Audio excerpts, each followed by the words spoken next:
बोल रहे हैं ना तो मैं बिल्कुल गलत कह रहा हूँ और मुझे इस वीडियो में काफ़ी ट्रोल किया जाएगा, लेकिन मैं एक पत्रकारिता के साथ अगर वो दल बदलू है तो जयराम क्या दल बदलू नहीं हो सकते क्या? और अगर जयराम को ही अगर आप लोग जेबी केसेस मानते हैं तो जेबी केसेस का नाम हटा के जयराम महतो समर्थक संगठन कर देना चाहिए। कौन सा ऐसा जगह है जहाँ पे उषा महतो को नहीं जानता है? वहाँ मैं हर जगह घूमता हूँ, आशीष महतो को नहीं जानता है, मुझे वहाँ परिचय देना पड़ता है कि मैं उषा महतो का हस्बैंड हूँ, तब लोग मुझे पहचानते हैं। तो उषा महतो आज किसी पहचान की मोहताज नहीं है और आप उसको हल्के में मत लीजिए कि आप उसको डमी कैंडिडेट बोल रहे हैं। 1 लाख से पढ़ा लिखा तो मैं भी हूँ, डबल पीजी बीएड किया हूँ, तो मुझे दे देगा क्या? तो आपको खड़ा होना चाहिए था ना, तो दे देता क्या? आप पत्रकारिता छोड़ते आपको देता। आप क्यों नहीं संघर्ष किया? आपको संघर्ष करना चाहिए था। आप तो फोकस है हम लोग को विधानसभा, हम लोग को अगर झारखंड का दिशा और दशा को बदलना है तो हम लोग को विधानसभा में आना पड़ेगा। सूट देख के दामाद को नहीं दीजिएगा तो जयराम को देख के 1 लाख को आदमी क्यों वोट देगा जी? जब आप लोग बोलते आप ही क्या स्कॉर्पियो में बैठ के आप लोगों को सिर पर वाहवाही करना रहता है क्या कि लोग को क्या लिए मतलब दिग्भ्रमित करते? झूठा वादा हेमंत जी ने नहीं किया जितना अभी जयराम ने नहीं सत्ता पे आते ही कर रहे हैं। आखिर क्यों हजारीबाग से क्यों देगा? आखिर क्यों भाई? वो क्या किया है? वो भी तो एक ऐसी पार्टी से बिलोंग कर रहा था जो एक मजबूत पार्टी है, वो भी तो छोड़ के आए। और ये 8 सीट के लिए काहे लड़ रहे जी? एक ही सीट पे फोकस करते, सब आके एकदम इतना अच्छा काम करते कि एक सीट जबरदस्त तय कर लेते, इसमें तो तय भी नहीं कर पा रहे। देखिए ये जय झारखंड, जोहार झारखंड। आप देख रहे बीएड न्यूज वाला और धनबाद लोकसभा क्षेत्र के सिंदरी विधानसभा के अंतर्गत प्रधान खंडा पंचायत छाताकुली में मैं अभी मौजूद हूं और इसी बीच हम लोग के साथ जेबी केसेस के केंद्रीय कार्यकर्ताओं में से एक उनके सदस्य आशीष महतो जी है। आइए उनसे कुछ बातें कर रहे हैं। जोहार। सबसे पहले मैं ये पूछना चाहूँगा कि धनबाद लोकसभा से जब से JLKM ने अपना प्रत्याशी घोषित किया है तब से आप एकदम इग्नोर कर रहे हैं, आपको दिख ही नहीं रहा है, ना ही आप मार्केट में दिख रहे हैं, ना ही उनके चुनावी प्रचार प्रसार में घूम रहे हैं। आखिर आप है कहाँ? देखिए ये जो बात आप बोल रहे हैं, हम तो शुरू से आप देखते होंगे कि हम जो है ये सोशल मीडिया से दूर रहते हैं, स्टेज से हम दूर रहते हैं। हम जो भी काम करते हैं स्टेज के पीछे ही काम करते हैं। आप कहीं भी आज तक जेबी केसेस का सभा हुआ होगा तो आपने कभी भी आशीष महतो को स्टेज के ऊपर नहीं देखा होगा। एक बार एक ही सभा लाघाटा में, वो भी टाइगर ने कहा कि नहीं आज आपको यहाँ 2 शब्द बोलना है, तब मैं चढ़ा। उसके बाद आज तक मैं कभी स्टेज में नहीं चढ़ा हूँ। और बाकी मैं देखिए, मैं ज़मीन से जुड़ा हुआ नेता हूँ, मैं हमेशा जनता के बीच में ही रहता हूँ। आज ही की बात बता रहा हूँ, आज मैं सुबह से निकला हूँ, सुबह आज भी खाना नहीं खाया हूँ, बस अभी धनबाद में जाके सत्तू पिया हूँ। सुबह निकला, कोर्ट में डेट था मैडम का, उषा महतो का, वहाँ गया। उसके बाद आया एक मेरे खास कार्यकर्ता, उसकी जो है वाइफ प्रेग्नेंट थी, उसका डिलीवरी था बलियापुर हॉस्पिटल में, उसके लिए सारा व्यवस्था कराया। उसके बाद तुरंत कॉल आता है कि परसबेनिया का एक मेरे और ख़ास कार्यकर्ता हैं राहुल रवानी, उनके जेठा जी सीरियस हैं, PMCH पहुंचना है। वहाँ तुरंत वहाँ भागे के गए। उसके बाद अभी तुरंत आप देख रहे हैं कि अभी यहाँ जो आए हैं छाताटाण, यहाँ भी एक ऐसा मुद्दा था इमरजेंसी वाला, तो तुरंत भाग के, मतलब भागदौड़ भरी ज़िंदगी है कि फुर्सत ही नहीं मिल रहा है। जनता की इतनी सारी समस्या है, हर समस्या में खड़ा रहना पड़ता है। इस वजह से क्या, उससे थोड़ा सा दूर हूँ, और दूर इस तरह नहीं हूँ। और एक्चुअली आप देख रहे हैं, आप हमको पहले देखे होंगे मैं कैसे हष्ट पुष्ट था, अभी कैसे कमज़ोर पड़ गया हूँ। एक्चुअली मैं अभी जो है शुगर लेवल मेरा 439 है आज के डेट में। जब किसी भी इंसान का अगर शुगर लेवल 439 रहता है तो डॉक्टर उसको पूर्णतः रेस्ट में करने के लिए बोला जाता है। उनका हिम्मत नहीं होता है कि वो घर से बाहर निकले। लेकिन आशीष महतो ऐसा शख्स है, अभी भी नाप के देखिएगा, मेरा 439, उससे शायद ज़्यादा ही हो जाएगा, अभी दिन भर भाग दौड़ की है। फिर भी जो है मैं जो है जनता के बीच में हूँ। मेरी वाइफ जो है उषा महतो खुद बोलती है कि आप रेस्ट कीजिए, छोड़िए अभी ये सब चीज़, पहले अपना ख्याल रखिए। मैं बोला लेकिन क्या है, समस्या इतनी है कि मजबूरी में निकलना पड़ता। हाँ, रही बात अब 1 लाख अंसारी की, 1 लाख अंसारी जो हमारे भावी सांसद है, हमारे जेबी केसेस के प्रत्याशी हैं, उनसे मैं 2-3 बार मिला हूं, उनसे टेलीफोनिक बात होती रहती है। रणनीति हमारी किस तरह क्या करना है वो सब रणनीति तैयार, फिर आप देखिएगा कि आशीष महतो दिखेंगे। और इसी बीच गिरिडीह से आपकी मिसेस वहाँ प्रत्याशी के रूप में नामांकन दर्ज कराए थे। आखिर वो धनबाद लोकसभा छोड़ के गिरिडीह क्यों गए? देखिए, धनबाद लोकसभा के लिए उसको आज से करीब 4 महीना पहले से ही जो है टाइगर बोल रहे थे कि जो है आप खड़े हो जाइए दीदी, आप खड़े हो जाइए। तो हम लोग क्या है कि देखिए समर्थ नहीं है उस तरह से हम लोग इसलिए हमने मना कर दिया। हमारा मेन फोकस उनका यही है कि हम विधानसभा लड़ेंगे। और तो इसमें क्या है, पैसा की भी तो इन्वेस्टमेंट है, बहुत बहुत सारी समस्या हैं, और मैं फिजिकली उतना फिट नहीं हूँ, समय उस तरह नहीं दे पाऊँगा। तो इस वजह से जो है हमने मना कर दिया था कि हम लोकसभा हम नहीं लड़ पाएंगे। उसके बाद ऐसा सिचुएशन हुआ, आपने देखा जो झारखंड का जो राजनीतिक हलचल जो जिस तरह का हुआ, जिस तरह JBKSS के प्रत्याशियों को दबाने का प्रयास किया गया, खास करके जयराम महतो को गिरिडीह से ना लड़ने का जो षड्यंत्र रचा गया, उसी बीच में हम लोग थोड़ा सा ये में आए, बैकफुट में आ गए थे। फिर हम लोगों ने आपस में ये किया कि अगर इस तरह कहीं टाइगर का नॉमिनेशन रद्द हो जाए, माहौल ऐसा ही बना हुआ था कि किसी भी हाल में टाइगर को वहाँ चुनाव नहीं लड़ने देना है। तो माहौल इस तरह बना हुआ था कि टाइगर का नॉमिनेशन रद्द होना था। तो इसलिए टाइगर का ही दिशा निर्देश था कि हम लोग 2 कैंडिडेट ऐसा देते हैं। मान लीजिए टाइगर का नॉमिनेशन रद्द होता है, 2 कैंडिडेट रहेंगे, उसमें भी अगर एक का रद्द होता है तो एक जो है प्रत्याशी हर हाल में खड़ा करना है वहाँ गिरिडीह से। इसलिए पूजा महतो और उषा महतो का नॉमिनेशन करवाया गया था। ये नॉमिनेशन कराया गया वहाँ कि अगर टाइगर का वहाँ किसी तरह का अवरुद्ध या उसे किसी तरह का बाधा उत्पन्न होती है, जिस कारण आप लोग 2 नाम बोले, एक पूजा महतो और एक उषा महतो, दोनों ने नामांकन दर्ज किया। लेकिन वहाँ नामांकन दर्ज करने से तो एक ये पॉजिटिव व्यू आता है कि ये धनबाद लोकसभा में ज़्यादा भागीदारी देके ज़्यादा प्रचार प्रसार में रहते तो 1 लाख को एक पॉजिटिव व्यू जाता है। ऐसा तो आप लोग नहीं मान रहे हैं कि ये डमी कैंडिडेट है, इसको इग्नोर करना ही ज़्यादा बेटर है? नहीं, देखिए आज के डेट में JBKSS के जितने भी प्रत्याशी हैं, जो भी मैदान में उतरे हैं, कोई भी डमी कैंडिडेट नहीं है। JBKSS हर जगह मजबूत है। लेकिन बात ये आ जाती है कि जो सिचुएशन अभी इस तरह का जो बना था, तो हम लोग का बस मकसद है हर हाल में जो देखिए बाकी जितने भी लोकसभा है, चाहे आप हजारीबाग ले लीजिए, कोडरमा ले लीजिए, चतरा ले लीजिए, इन सब जगहों, धनबाद ही ले लीजिए, इन सब जगहों में, इन सब संसदीय क्षेत्र में उस तरह का राजनीतिक षड्यंत्र नहीं रचा जा रहा है जिस तरह जो है गिरिडीह में रचा जा रहा है। बाकी जितनी भी पार्टियां हैं विपक्ष की, सबका मंशा यही है कि हर हाल में टाइगर को रोकना है, किसी भी हाल में टाइगर जयराम महतो को जीतने नहीं देना है। इसलिए सारा षड्यंत्र जो है आप देख रहे हैं गिरिडीह लोकसभा में हो रहा है। आपने देखा होगा जो 2 जयराम महतो का नाम का नामांकन कराया गया था। एक का तो पता चला कि वो कहीं माझी घर में वो दारू पीने गए हुए थे जयराम महतो, उसको वहाँ से उठा कर जबरदस्ती जो है उसका नॉमिनेशन करा दिया। तो बहुत तरह का षड्यंत्र वहाँ रचा जा रहा है, और उस चीज़ को हम लोग का बस अभी एक ही मकसद है और एक ही टारगेट है कि हर हाल में टाइगर को दिल्ली भेजना है। हर हाल में ऐतिहासिक जीत दर्ज करा के जो है टाइगर को दिल्ली भेजने का काम हम लोग को करना है। मतलब गिरिडीह से लोकसभा क्षेत्र से अगर टाइगर जीत जाते हैं, दिल्ली चल जाते, तो मतलब 1932 का खतियान पास हो जाएगा, बेरोजगारों को रोजगार मिल जाएगी, और जो जमीन का लूटपाट लगा हुआ है वो भी रुक जाएगा। मतलब एक ही कैंडिडेट से सारा कुछ हो जाएगा? नहीं, देखिए इसमें समझने वाली बात है, अभी हमारी पार्टी बने हुई है, ज़्यादा दिन नहीं हुए, आपको पता ही होगा।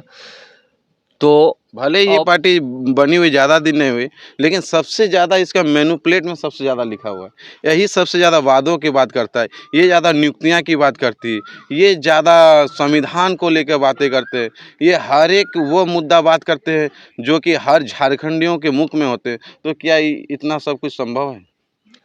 देखिए, आपने सही कहा कि एक ही प्रत्याशी से सारा कुछ नहीं हो सकता है, लेकिन एक ये तो होगा कि कम से कम एक ऐसा तो हो दिल्ली में जो दहाड़ पाए, जो हमारी झारखंडियत की जो मांग है, झारखंड के मूलवासी आदिवासी की जो मांग है, उस मांग को वहाँ रख पाए। और दूसरा चीज़ है, देखिए हम लोग का मेन फोकस है हम लोग को विधानसभा। हम लोग को अगर झारखंड का दिशा और दशा को बदलना है तो हम लोग को विधानसभा में आना पड़ेगा। तो जब हमारी पार्टी है जो अभी खड़ी हुई है, अगर हम लोग एक भी कैंडिडेट अगर जयराम महतो को जिता देते हैं, तो मतलब आप ये आश्वस्त, मैं आपको आपके चैनल के माध्यम से बाकी सारे जनता को मैं आश्वस्त करना चाहता हूं कि अगर जयराम महतो जीत जाते हैं तो आप मान के चलिए कि हम लोग लगभग जो है हम लोग बहुमत हासिल कर लेंगे झारखंड में हमारी सरकार बनने का।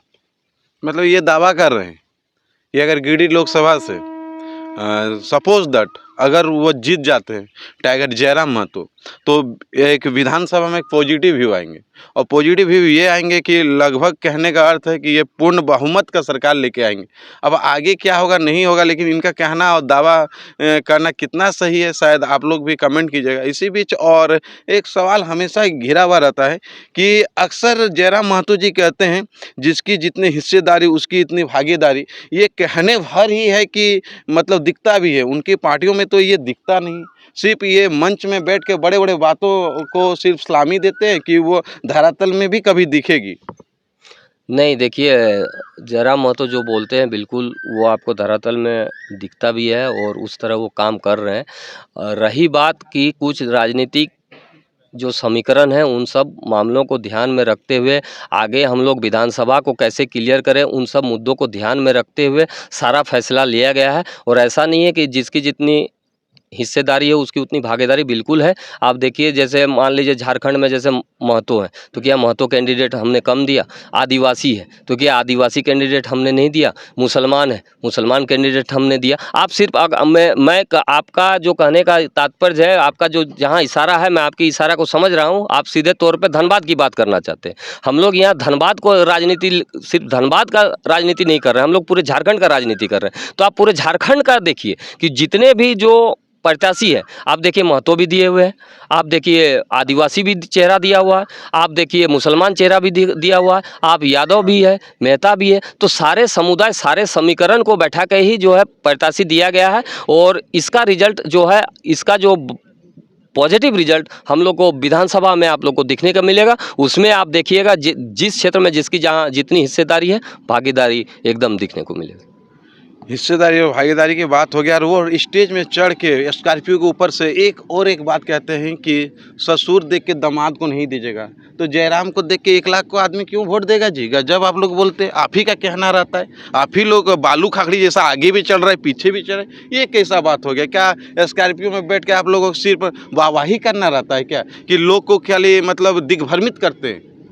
नहीं देखिए, आप टाइगर ने जो कहा है बिल्कुल सही कहा है कि ससुर को देख के जो है बेटी नहीं देना है, दामाद को देख के ही बेटी देना है। बिल्कुल सही कहा है। तो जैसे हमारे जो यहाँ से धनबाद, अब मैं आपका ये से समझ रहा हूँ कि आपका सारा जो भी है आप धनबाद लोकसभा को लेके ही पूछ रहे हैं, 1 लाख अंसारी को लेके ही पूछ रहे हैं। तो मैं आपको बता देना चाहता हूँ कि धनबाद में जो है हम लोग को जो है एक मुस्लिम कैंडिडेट देना था, मतलब कहीं भी झारखंड में देना था। अच्छा, देना था झारखंड में कहीं, तो गिरिडीह में आखिर क्यों नहीं दिया?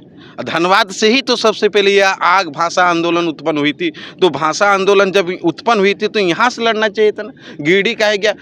टाइगर का तो और एक बात हमेशा सामने आती थी कि मैं जब भी लड़ूंगा ऊपर आग नीचे आग। ये आग से तो डर के भाग गए जी, शांति माहौल में चल गए एकदम। आप जंगल में बैठ के राज करने के लिए सोच रहे हैं, ये कैसी बात है? आपका बात तो अब ये से झूठला दिखाई दे रहा है। कहीं न कहीं तो आप लोगों को दिग्भ्रमित करने का काम कर रहे हैं। इतना तो झूठा वादा हेमंत जी ने नहीं किया जितना अभी जयराम ने नहीं सत्ता पे आते ही कर रहे हैं ना। देखिए, आपको पता होना चाहिए, आप गिरिडीह लोकसभा में जानते हैं क्या गिरिडीह लोकसभा में ज़मीन के नीचे कोयला नहीं है?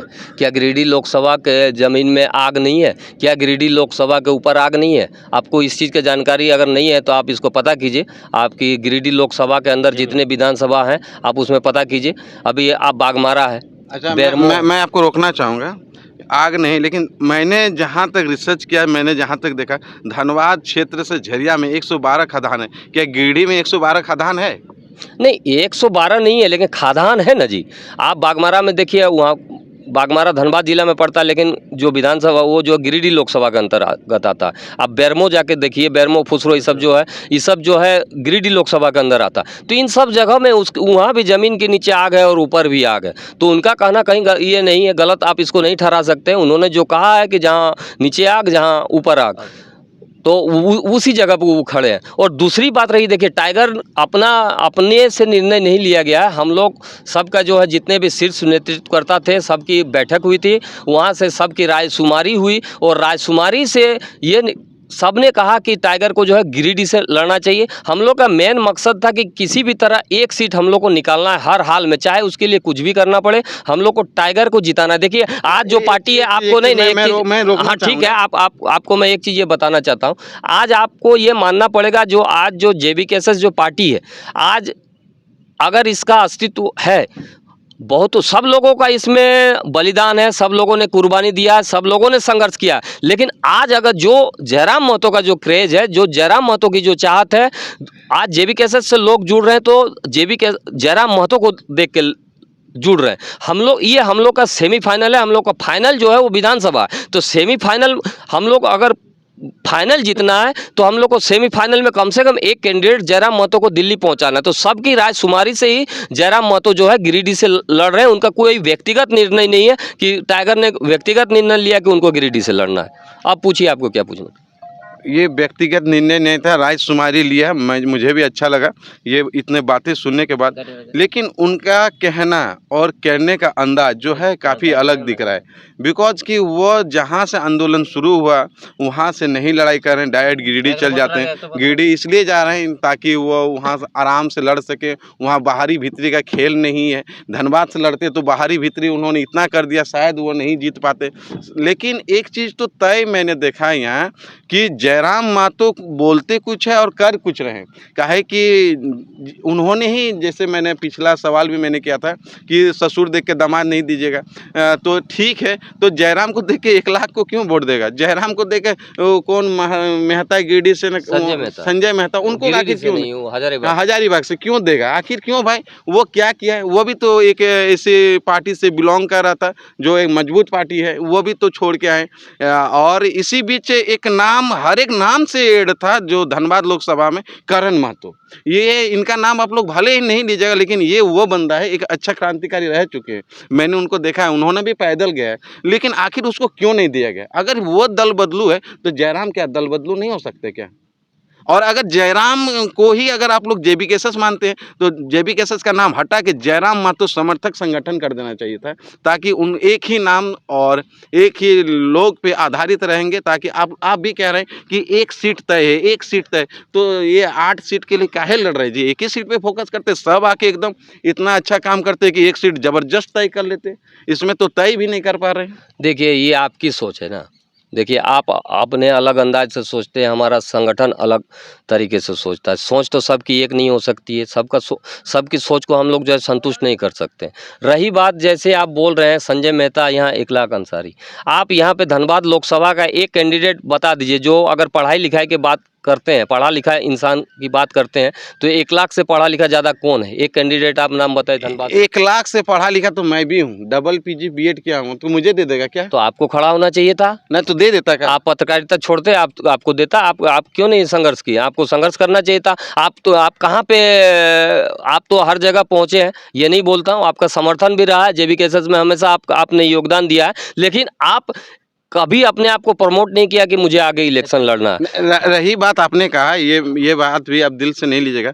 मेरे जैसे लाखों है, लाखों पढ़े लिखे, उन्होंने कभी रिसर्च किया ही नहीं। वो बंदा कब आया क्या? जब कहा कि दामोदर नदी के कोरा में मैं कहूँगा, तो उस दिन आप भी बोलिए क्या उस दिन था 1 लाख अंसारी? आप दिल से बोलिए।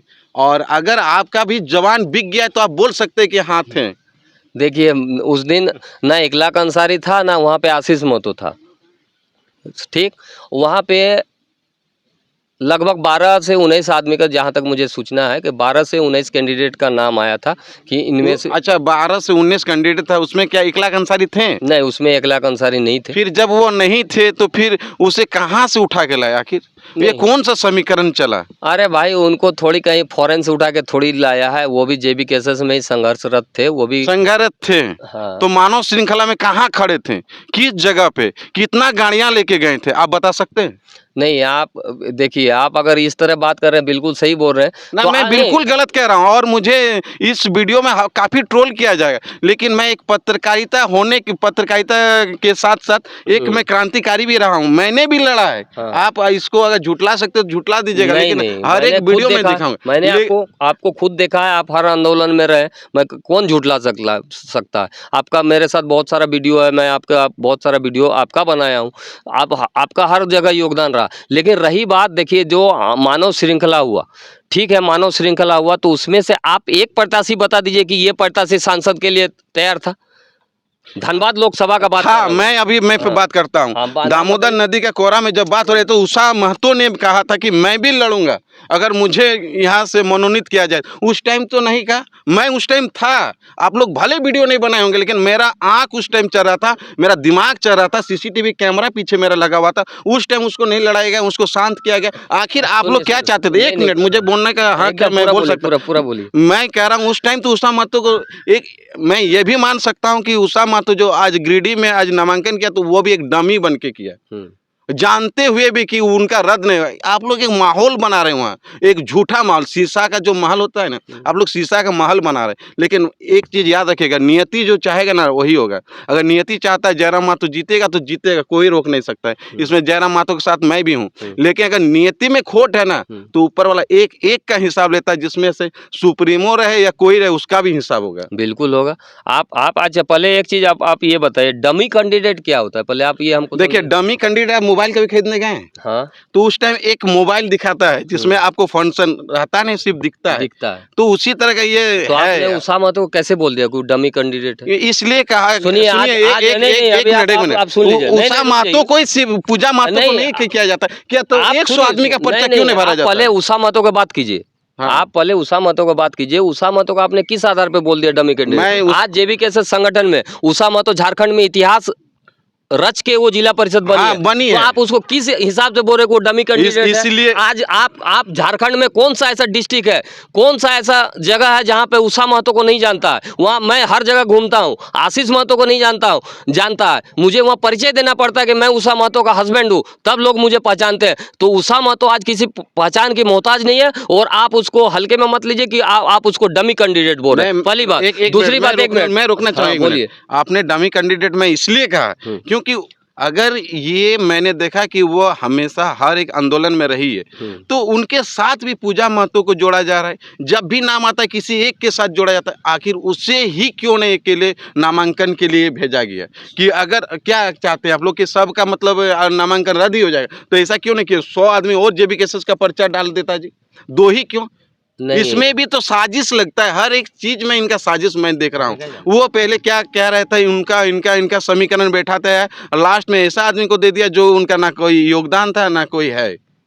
नहीं, अभी एक चीज़ ये देखिए, आप जो बोल रहे हैं, ये आप जब जिस तरह का जो माहौल बना था, जो 1 तारीख का जो नॉमिनेशन करने गया था टाइगर, उस समय जो उसको अरेस्ट करने का माहौल बनाया गया था, टाइगर भी जो अपने जुबान से बोल दिए थे कि मैं अरेस्ट दूंगा, सभा खत्म होने के बाद अरेस्ट दूंगा। लेकिन जिस तरह का माहौल षड्यंत्र रचा जा रहा था, आपको क्या लग रहा था? मैं तो वहाँ पे डीएसपी के साथ जाके बोकारो, जिस दिन रिजवान फरजान और संजय महतो को जिस दिन उठाया, मैं खुद, ये देखिए पास में संदीप महतो है, वो गए थे साथ में, हम लोग 5 आदमी वहाँ पे गए थे। किसी की हिम्मत नहीं हुई थाना पे वहाँ पे जाने का, मैं गया वहाँ पे जाके डीएसपी से बात उत किया। उनका सीधा, एकदम सीधा सा कहना था कि हर हाल में अगर टाइगर अरेस्ट नहीं होता है, अपने आप को सरेंडर नहीं करता है, तो हर हाल में उसका नॉमिनेशन को रद्द कर दिया जाएगा। माहौल देखिए, आप लोग तो यहाँ पे बैठे हैं, जो उस चीज़ को फेस कर रहा है वो ना समझ रहा है कि सिचुएशन क्या है। वहाँ पे सिचुएशन ये था कि किसी भी तरह से वहाँ पे टाइगर का नॉमिनेशन रद्द करना। दूसरी बात, अगर टाइगर का नॉमिनेशन रद्द हो जाता तो किसको पता नहीं है कि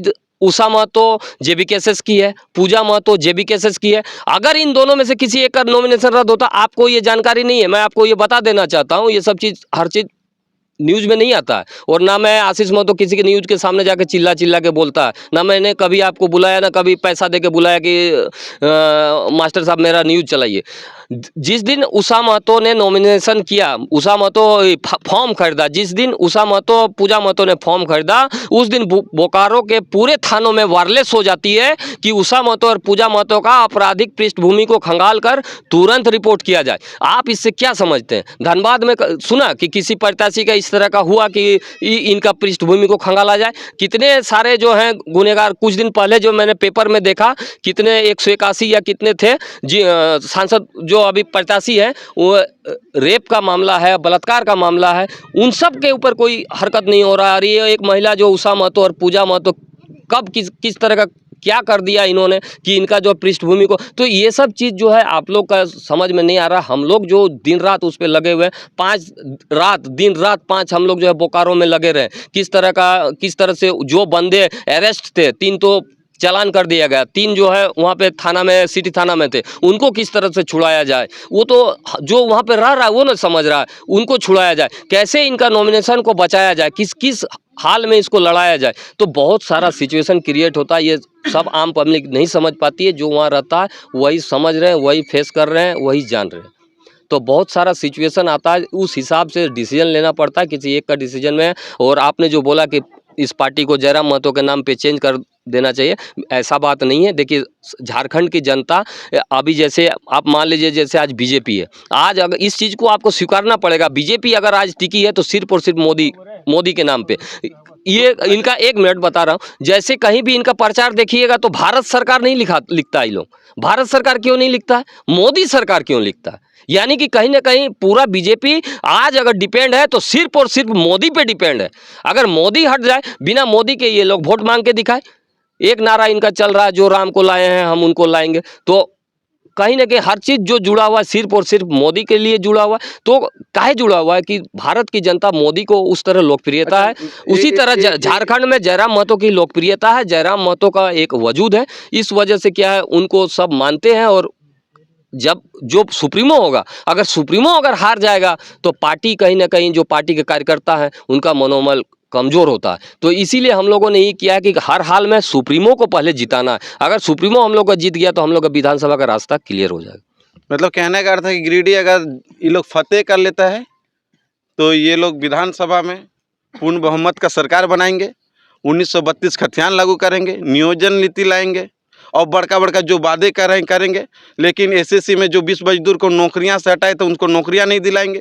वो सुप्रीमो रात को भाग जाते हैं, वो बड़े बड़े वादे करते हैं और आशीष महतो को अकेले छोड़ देते हैं, उन लोगों को नौकरी मिल जाती है। अब ये सी इतना अगर इन लोगों के मन में खोट है और इन लोगों का इतना विचार अच्छा है तो आगे तय ही करेंगे सरकार, कैसे ये लोग सरकार बनाएंगे।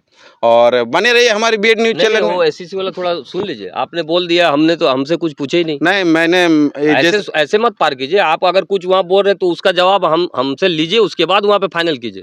आपने जैसे एसएससी वाला बात, आप लोग धरना स्थल पे बैठे, 20 मजदूर को अभी तक रोजगार नहीं मिली और आप लोग ने बड़े बड़े वादे किए, बड़ा बड़ा तामझाम करके बाहरी भीतरी का खेल दिखा दिए, लेकिन आज तक 20 मजदूर को नौकरी नहीं मिला। जब इतना छोटे से स्तर में अगर 20 मजदूर को नौकरी नहीं मिलता है तो क्या 1932 का खतियान आप लोग ला पाइएगा जी?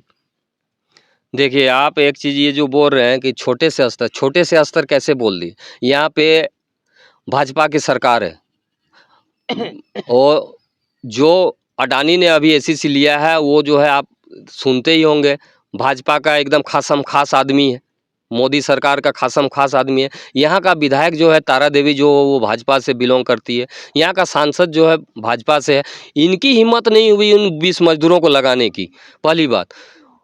दूसरी बात, जो यहाँ जो जितने भी विपक्ष है किसी की हिम्मत नहीं हुई, जितनी भी बड़ी बड़ी पार्टियां हैं, जेएमएम है, जो भी यहाँ क्षेत्रीय पार्टी है, इनकी हिम्मत नहीं हुई ये करने की।